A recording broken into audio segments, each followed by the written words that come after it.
இந்த 4 வரிகளை என்னுடன் சேர்ந்து சொல்லு. திருத்தணியில் உதித்தருளும் ஒருத்தன், மலைவிருத்தன், எனது உள்ளத்தின் உரை, கருத்தன்மையில் நடத்தும் குகன்வேலே.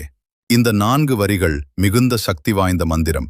இதை இப்போதே மனப்பாடம் செய்து வையுங்கள். ஒரு நாளுக்கு குறைந்தது 4 முறையாவது மனதார சொல்லுங்கள்.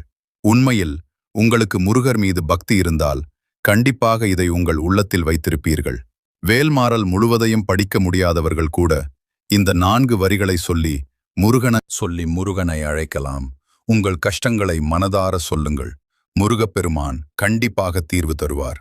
அது நேரடியாக இல்லாமல் மனிதர்கள் மூலமாக உங்களுக்கு உதவி கிடைக்கும். உண்மையில் முருகப்பெருமானை பிடிக்கும் என்றால் வேல்மாறல் முருகப்பெருமாள் துணை என்று கமெண்ட் பண்ணிட்டு போங்க.